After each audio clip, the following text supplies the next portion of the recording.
안녕하십니까, 임종석 목사입니다. 유튜브 바이블 시즌 6 오늘 벌써 7번째 시간입니다. 오늘의 주제는 신약시대와 지도에 대한 것들을 좀 보면서 정리를 좀 하려고 그래요. 근데 지난 시간에 좀 4가지 견해에 대해서 이야기를 했는데 좀 어렵지 않았나 싶은데 단순하게 생각하시면 되고요.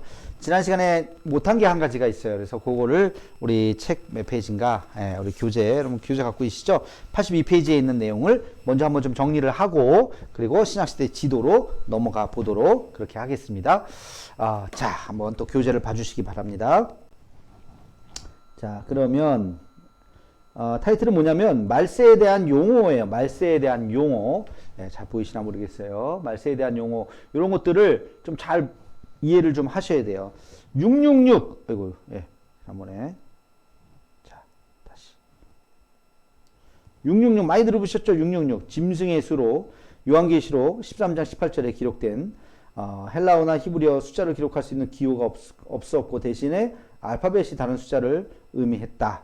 그래서 네로 황제의 이름의 수가 666이라고 지적했는데, 네로는 54에서 68년 통치해 그리스도인들을 박해한 최초의 황제였고, 아마도 이 숫자에 대한 최선의 접근은 6이 불완전한 상징이므로 666은 절대적 불완전함을 뜻한다고 볼 수 있다. 그러니까 666은요, 뭐 컴퓨터나 무슨 어떤 짐승의 숫자, 그러니까 네로가 그 당시에 굉장한 기독교를 핍박을 했기 때문에 네로를 짐승에 비유했고 그것을 숫자화해서 666이다 이렇게 했다고 여러분들이 이해를 하시면 됩니다. 그 다음에 14만 4천, 요거 신천지에서 굉장히 많이 얘기하는 게 이제 14만 4천인데, 대환란 가운데 믿고 견딘 자들, 어떤 이들이 이것을 문자적으로 14만 4천 명의 유대인 각 지파에서 예수 그리스도를 믿는 12,000명이라고 본다. 그러니까 12 곱하기 1000이에요.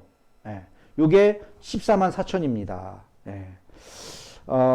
그래서 어떤 이는 아수르가 이스라엘 정복한 후 10지파가 사라졌다고 주장하고, 뭐 이스라엘과 12지파를 종종 그리스도인을 지칭하기도 하고, 그리고 그러니까 이게 하나의 뭘 얘기하는 걸까요? 이게 상징적인 숫자입니다. 상징적인 숫자. 근데 이거를 신천지에서는 진짜 14만 4천 명이라고, 이미 자기들도 14만 4천 명이 넘었어요.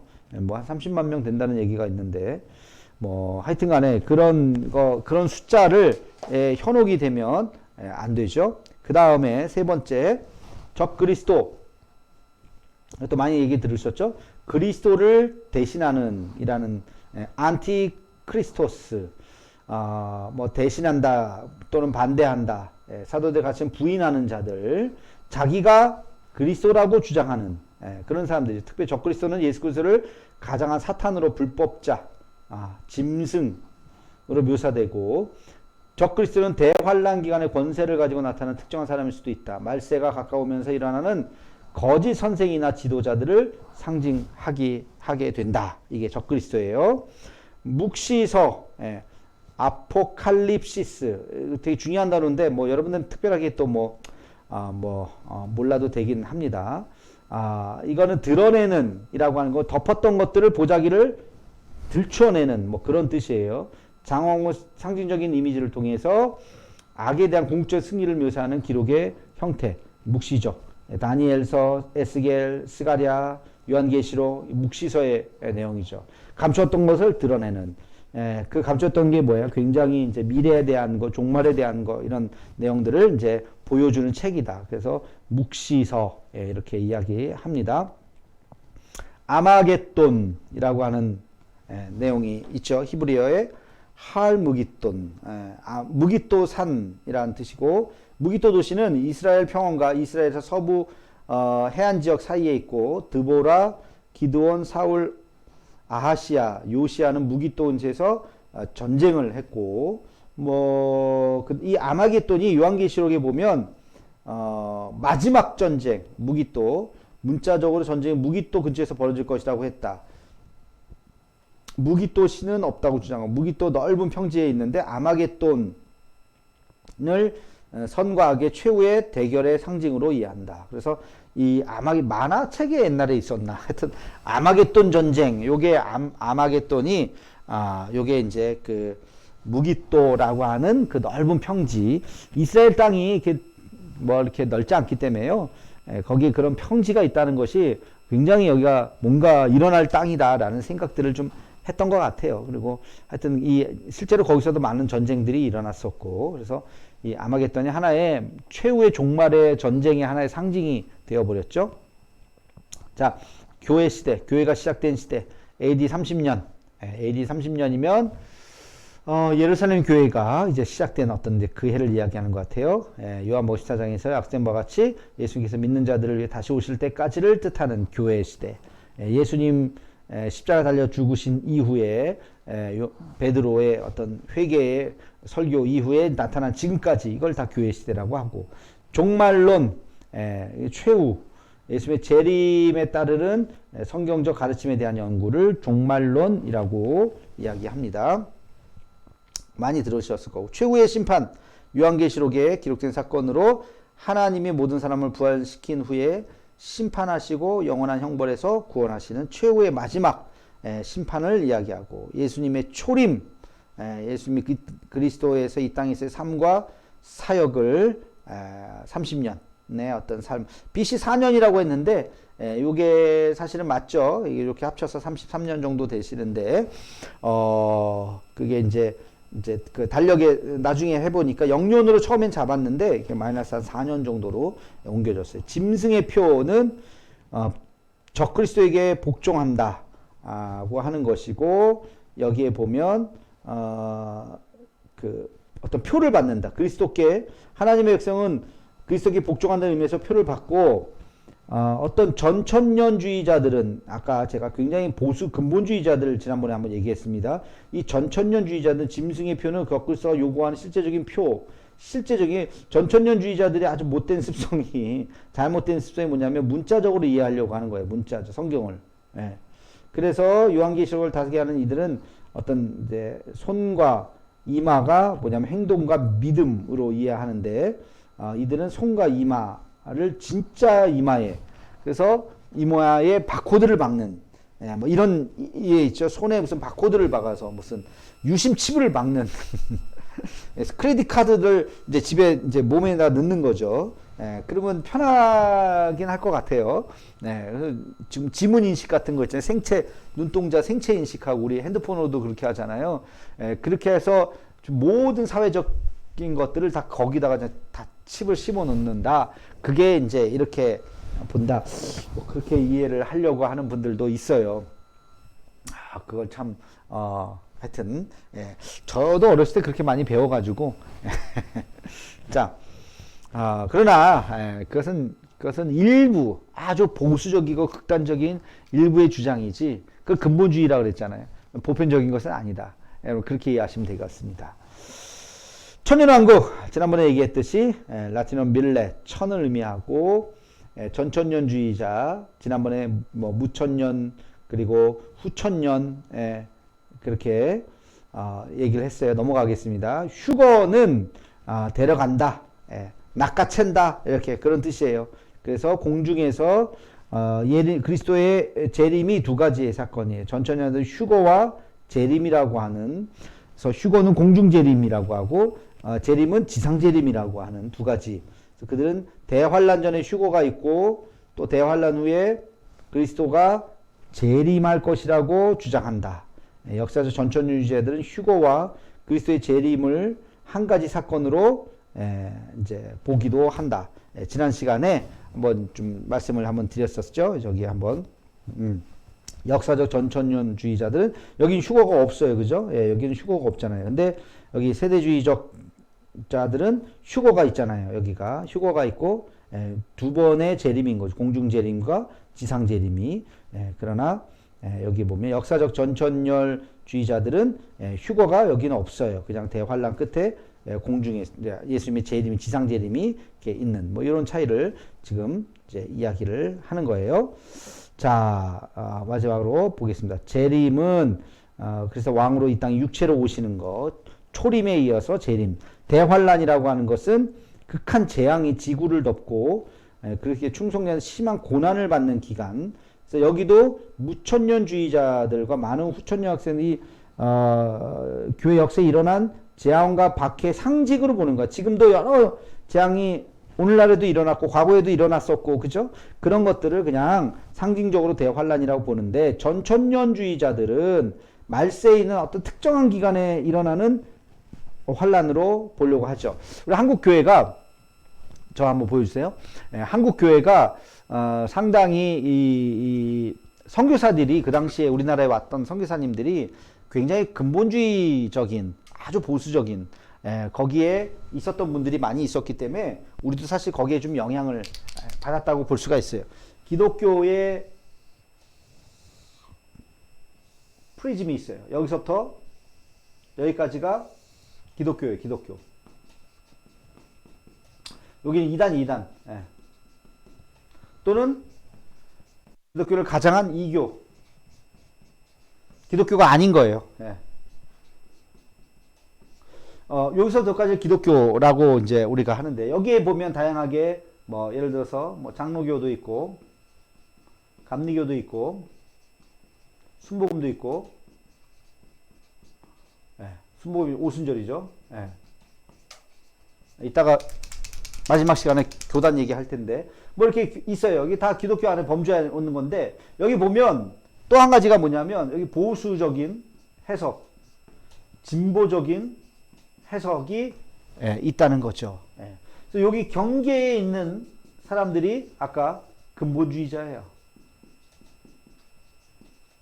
근본주의자, 문자적으로 성경을 문자적으로 해석하려고 하는 경향이 굉장히 강합니다. 그래서 조금만 삐끗하면 이단으로 나갈 수 있어요. 여기는 뭐가 있을까요? 여기는 자유주의자들이 있어요. 여기도 조금만 삐끗하면 종교 혼합주의로 나갈 수 있어요. 상당히 좀 위험한 해석이라고 볼 수 있죠. 그래서 건강한, 건전한 이 중간 정도에서 여기서 여기 왔다 갔다 하는 것 정도야 뭐 괜찮겠죠. 그러나 여기서 너무 이렇게 점점 여기서부터 나는 좀 미끄러지는 것 같아. 어느 선을 가면 나도 모르게 자꾸 이렇게 가려고 하는, 여기도 자기도 모르게 이렇게 막 가려고 하는 그런 생각이, 그래서 여기 건전하게 가운데서 생각하고 그래야지, 그렇지 않으면은 잘못하면 이단으로 빠질 수가 있다 하는 것을 여러분들이 생각을 하시고, 기독교에 이렇게 프리즘이 이렇게 쭉 있구나 하는 걸 보시면서, 정말로는 여기까지 하죠. 대환란을 보는 그런 관점들 아까 쭉 있었습니다. 자, 그 다음에 이제 보겠습니다. 예수님이 다니셨던 신약시대 그림을 한번 좀 보도록 하겠습니다. 여러분, 이제 신약의 그림을 한번 보시면요, 잘 나타나는지 모르겠는데요. 제일 처음에 여기 갈릴리가 있어요. 그죠? 갈릴리. 그리고 여기는 요단강이에요. 요단강이 있고, 그리고 사해 바다가 있어요. 집신벌리. 지금은 이게 거의 두동강이 났더라고요. 거의.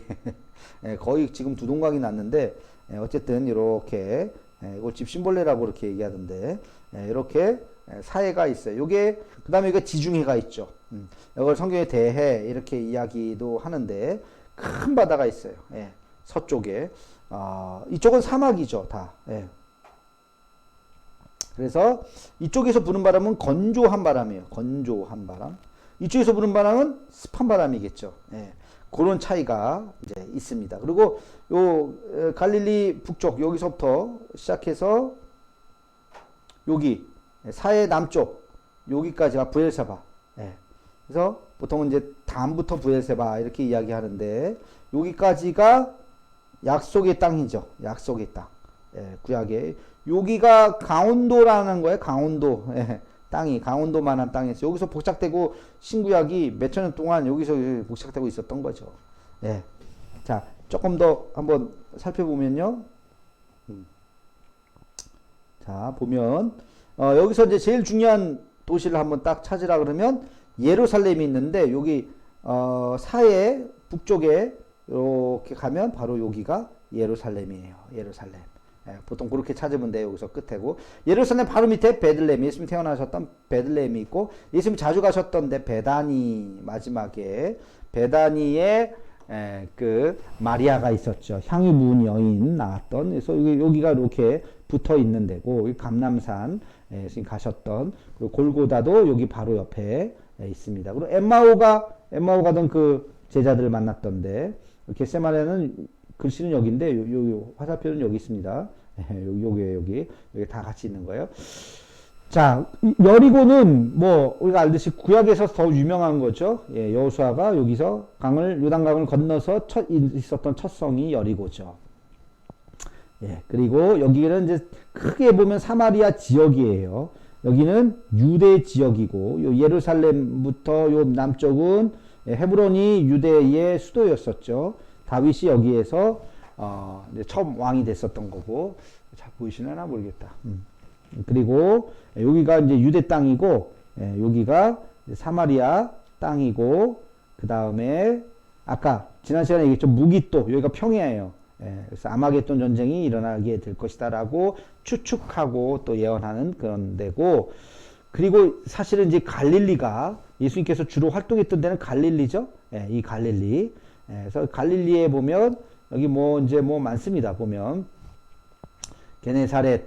게네사렛이 긴네렛, 하프라는 이게 약간의 하프 모양이에요. 이렇게 보면 하프 모양의 그런 그 땅이라고, 갈릴리 땅이라고 이제 이야기를 해요. 그래서 게네사렛 있고, 가보나움 지금도 참 멋진 도시예요.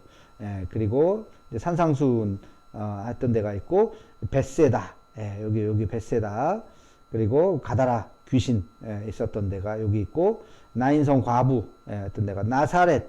예수님은 여기서 크셨죠? 고향이. 그러니까 태어난 데는 베들레헴이지만 이제 나사렛에서 컸죠. 그래서 나사렛에서 우리가 하룻밤 맨날 묵었던 기억이 나네요. 그리고 가나의 혼인잔치. 가나까지 갔죠?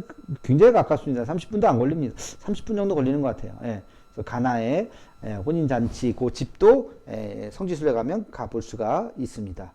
그렇게. 신약은 이렇게 했고, 여기에 이제 한 가지 헐몬산이라고, 이게요, 백두산보다 높아요. 굉장히 높은 산이.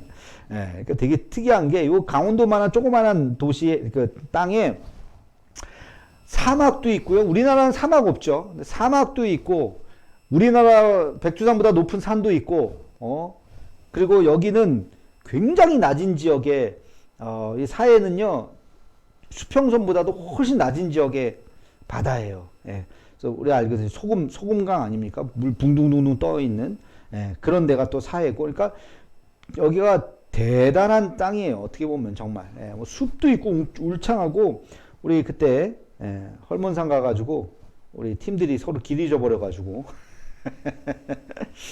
아주 막 난리 한번 쳤었습니다 우리가. 이거 또 왜 또 안 돼? 그랬던 기억이 한번 나고요. 자, 그 다음에 예수님이 다니셨던 현재 한번 보도록 하겠습니다. 여기 보면 사마리아, 유대, 이스라엘, 뭐 이두메, 뭐 브엘세바가 이렇게 있고요. 마사다, 최후의 뭐랄까요, 전쟁에 이스라엘이 이제 멸망하게 된, 성경에는 없는 얘기인데 성경 이후에 나오는 스토리인데 아주 중요한 사해 마사다가 있고, 여기서 사해 사본이 이제 여기서 이 근처에서 이제 발견이 됐죠. 헤브론이 있고, 뭐 느보산 이쪽에, 페트라가 이쪽에 있어요. 그 요르단에 페트라가 요 밑인가, 요 어디에 있는데, 그리고 그 다음에 이게 뭐 아까 무기또 이 가이사랴, 이게 바닷가 쪽에 있는 아주, 그리고 갈멜산, 하이파라고 하는 갈멜산, 여기도 이렇게 요바로 해가지고요, 성지순례 가면 이렇게 올라갑니다. 이렇게 두로까지 이렇게 갔다가 여기서 이렇게 헐몬산으로 가죠. 이렇게 내려와서 갈릴리 가고, 여기 쭉 돌아보고, 그 다음에 다시 이렇게 내려오죠. 요단강 따라서 이렇게 내려오고, 그래, 여기가 빌립 왕을 얘기하는 건, 분봉왕 빌립. 이제 뭐 그렇게 이제 네 개로 통치했던 땅들을 이야기하는 거고, 뭐 아까 좀 다 얘기했던 땅입니다. 그렇게 또 넘어가면 바울의 1차 전도 여행을 한번 보겠습니다. 바울의 전도 여행은 예루살렘에서 어디로부터 시작하냐? 안디옥에서 시작하죠. 예, 안디옥 교회에 처음에 파송을 받죠. 그래서 안디옥으로 가서 구브로 섬, 살라마스, 그 다음에 바보로 가서 이제 이렇게 배 타고 또 이렇게 가서 여기에서 그 누구죠? 1차 선교여행 때 마가가 가잖아요. 그래서 다시 도망가잖아요. 이제 그런 이야기가 있고 여기 비시디아 안디옥까지 가서 여기가 갈라치아라는데 갈라디아 지역이거든요. 그래서 이 남갈라디아의 핵심 도시가 안디옥인데 여기도 안디옥이 있죠. 여기는 수리아 안디옥, 여기는 비시디아 안디옥. 요 비시디아 안디옥에서 바울이 내가 이방인의 사도가 되어야 되겠다라고 위대한 선언을 하죠. 그리고 이고니온, 그 다음에 여기 더베 뭐 이렇게 뭐 이렇게 여기서 이렇게 다니다가 다시 여기서 백을 하죠. 그래서 가서 이렇게 가서 여기서 구브로를 이제 통과해서 바로 다시 안디옥으로 갔다가 예루살렘까지 내려가는. 그래서 1차 선교 여행은 굉장히 짧은 동선이었고 여기서 핵심은 이제 안디옥이죠. 비시디아 안디옥. 그래서 성지순례 갈 때 비시디아 안디옥을 가파도키아 갔다가 보통 이렇게 쭉 갑니다. 그래서 여기까지 내려가죠.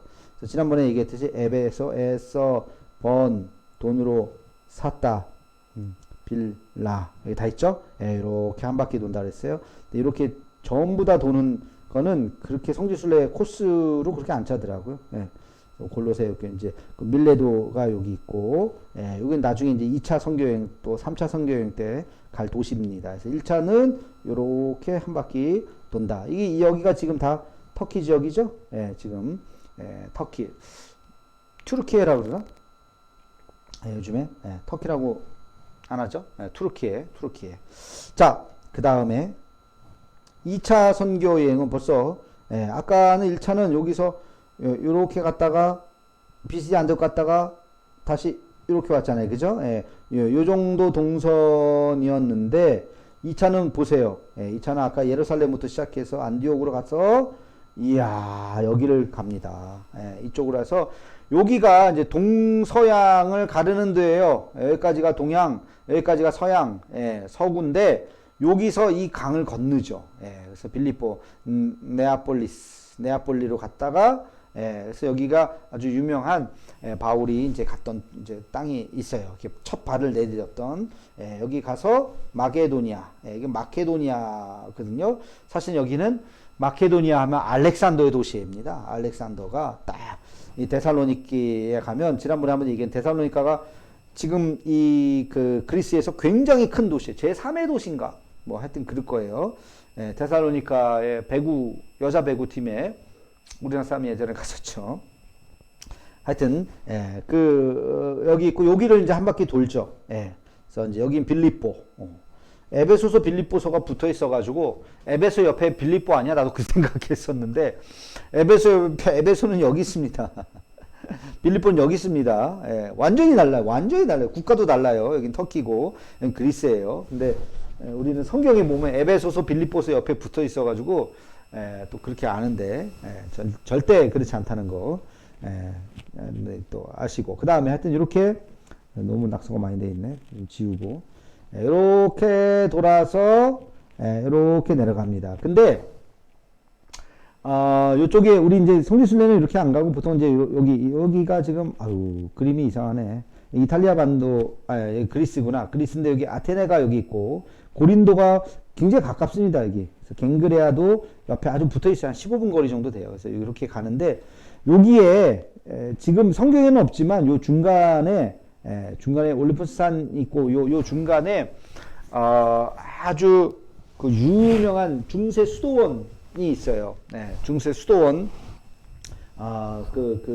지형 갑자기 중세 수도원 거기가 있습니다. 굉장히 멋지는 데예요. 거기 뭐지 이름이 네, 나중에 생각나면 얘기해 드릴게요. 예, 그게 여기 있습니다. 그래서 여기를 이제 쭉 보통 이제 쭉 지루한 자동차를 타고 이렇게 갑니다. 굉장히 중세에선 되게 유명한 수도원들이 여기에 아주 멋진 수도원들이 많이 있습니다. 그래서 성지순례는 이렇게 보통 가고, 이게 맨 밑에 아테네가 있죠. 아테네가 여기 있고, 고린도에서 2차 선교 여행에 이렇게 많이 다녔지만 가장 핵심 도시 하나를 딱 꼽으라 그러면 에베소도 아니고요. 어디냐면 뭐 빌립보도 아니고 데살로니가도 아니고 고린도입니다. 고린도. 예. 고린도에서 굉장히 오랫동안 머물러 있었어요. 1년 반 동안 머물러 있으면서 고린도에 대한 애착이 바울이 굉장히 많았죠. 그래서 이제 고린도 전후서도 쓰고 그랬지만, 다시 이렇게 이제 돌아서 오는 요 일정이 2차 선교여행. 자, 바울의 3차 선교여행을 봅시다. 비슷해요. 안디옥에서부터 시작해가지고 다시 쭉 갑니다. 그때는 이제 이렇게 해가지고 여기서 건너갔죠. 여기서 이렇게 해가지고 바울이 여기로 가죠. 여기로 이렇게.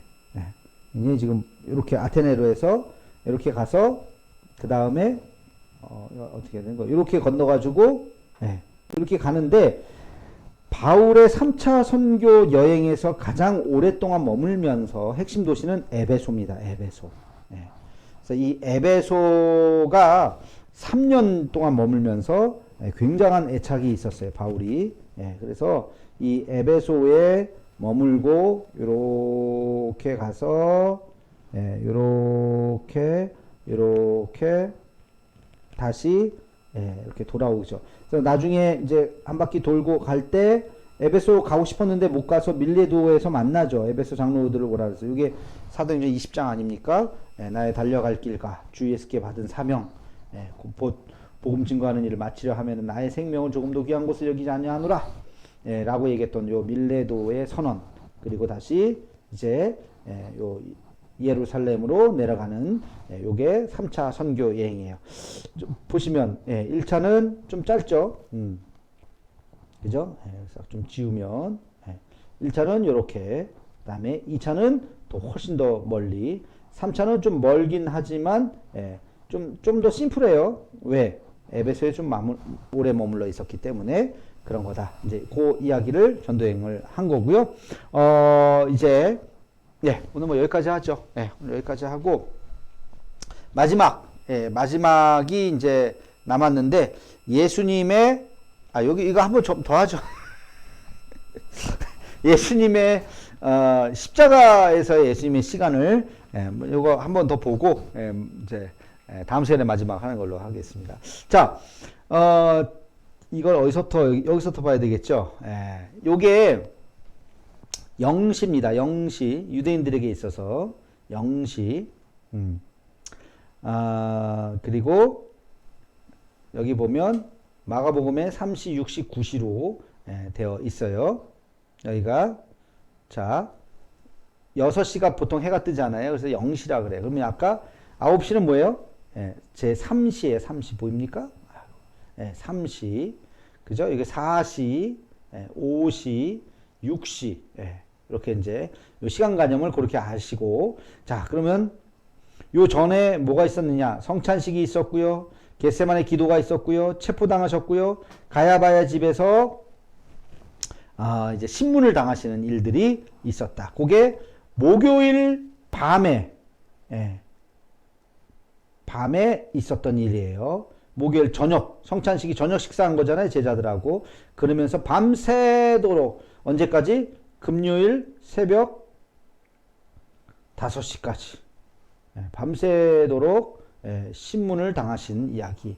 자, 그 다음에 어떻게 됐느냐? 6시에 빌라도 앞에 씁니다.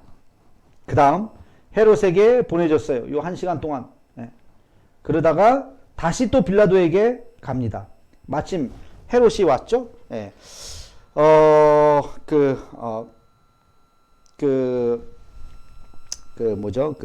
예수님이 어디 사람이냐, 갈릴리 사람이냐, 그거에 따라서 이제 유대에서 벌어진 일이지만 갈릴리 사람 아니냐, 이제 그래서 헤롯에게 잠깐 갔다가 옵니다. 빌라도는 유대 통치자였어요. 그래서 예루살렘 중심으로 통치하고 있었는데 이 일이 예루살렘에서 벌어졌잖아요. 근데 얘기하다 보니까 예수님이 갈릴리 사람이네. 근데 마침 이 헤롯이 그 대헤롯이 아니라 헤롯의 아들입니다. 내려와서 예루살렘에 있었어요. 그랬더니 헤롯이 예수님 만나고 싶어가지고 한번 봤는데 뭐 헤롯은 그냥 얼굴만 보고 뭐 빠지고 다시 빌라도가 마지막으로 재판을 하게 되죠. 그리고 판결을 받습니다. 언제? 7시 40분쯤 되겠네. 8시 전에. 그러니까 제2시 0시니까 1시 2시 그리고 갈보리. 갈보리는 영어식 표현이고요. 골고다. 그래서 그 고통의 땅, 이 골고다로 가서 이제 십자가, 여기 그림이 아주 그냥 적나라하게 있네요. 십자가에 달려 죽으시는, 십자가에 처형당하시는. 언제? 9시, 아침 9시, 제3시죠. 십자가에 못 박히셨다. 그 다음에 어떻게 됐어요? 가상칠언을 하시죠. 군인들이 제비를 뽑았고, 아버지여 저들의 죄를 사하여 주옵소서. 그리고 예수님이 처형한 시간은 제3시였다. 성경에 이렇게 나와 있어요. 제3시는 오후 3시가 아니라 아침 9시입니다. 그리고 나서 지나가는 자들이 모욕하면서 내가 만약 하나님의 아들은 뭐 내려와라 조롱을 당하시고 뭐 그 앞에 이제 뭐 채찍 맞으시는 거 빠졌네. 판결 받으시고 여기가 채찍 맞으시는 거예요. 여기가 채찍. 40에 하나 가만매 39대에 채찍을 맞으시고 그리고 이제 이런 일이 있었고 그 다음에 그 다음에 대제사장 희롱하여서 저가 남은 구원하였지만 자기는 구원할 수 없도다 이런 망발을 하고 군인들이 희롱하면서 네가 왕이면 네가 너를 구원해봐라. 다른 사람이 네가 그리스도라면 너와 우리를 구원해라. 십자가에 달렸던 한편 강도죠. 그러나 다른 행자가 예수여 당신의 나라에 임하실 때 나를 기억하소서. 내가 오늘 나와 함께 낙원에 있으리라. 이게 가상칠언이라는 거예요. 다 여자여 보소서 아들이니이다. 보라 내 어머니다. 요한에게 마리아를 맡기는 그 장면이 요게 지금 십자가에 달려서 3시간 동안 일어났던 일들입니다. 3시간 동안. 자, 3시간 후에 어떻게 됐어요? 제6시에 어둠이 물려와 모든 땅을 9시까지 덮었다. 9시면 얼마예요? 오후 3시죠. 그쵸? 이때는 이제 별 기록이 없어요. 마지막에 여기 보면 나의 하나님 나의 어찌하여 나를 부르셨나이까. 요 말이 굉장히 첫 번째 나왔다라고 생각하기 쉬운데 마태복음에 기록되어서 요게 이제 후반부에 3시간 달린 후반부에 일어난 말씀이에요. 내가 목마르다. 요한복음에 있었던 그리고 다 이루었다 말씀하시고 마지막에 아버지 내 영혼을 아버지 손에 부탁하나이다 하면서 오후 3시에 제9시죠. 그러니까 예수님 돌아가셨습니다. 십자가에서. 즉시 일어난 일이 뭔가? 지진과 휘장이 2개로 찢어지고 무덤이 열리고 마태복음이에요. 백부장이 진실로 그는 하나님의 아들이었도다. 다 마태복음의 증언이에요. 무리들이 회개하고 강도들의 다리가 부러지고 군인들이 예수님의 옆구리를 찌르는 그리고 장사를 지내고 무덤은 돌로 임봉되고 경비병이 지키게 되었다 하는 이야기가 성경에 기록되어 있습니다. 자, 제0시 6시부터 이제 신문을 당하시면서 3시죠. 9시에 십자가 달려 죽으셨고 6시간 동안 달려 계시다가 오후 3시에 돌아가셨다라고 하는 것이 성경에서 있는 시간적인 재구성이에요. 여러분 책에 있으니까 한번 하나씩 좀 살펴보시기 바랍니다. 네, 오늘 여기까지 하고 오늘의 키워드는요. 좀 어려운 거 하나 뭐 너무 쉬운 것만 해가지고 어려운 거 한번 하겠습니다. 바울의 제3차 선교 여행의 핵심 도시. 이거 어렵다. 강의를 잘 들어야 알 수 있는 바울의 제3차 선교 여행의 굉장히 중요한 핵심 도시. 한 3년 정도 있었다 그랬어요. 굉장히 오랫동안 머물면서 바울이 또 뭐 여러 가지 일들을 많이 했었던 그런 도시가 어느 도시였는가 하는 거를 써주시는 것이 오늘의 거기 두란노 서원도 거기서 만들었고요. 뭐 그랬습니다. 오늘 키워드를 하고 오늘 여기까지 하도록 하겠습니다. 고생하셨습니다. 다음 시간에 마지막 한번 하도록 하겠습니다. 수고하셨습니다. 안녕히 계세요.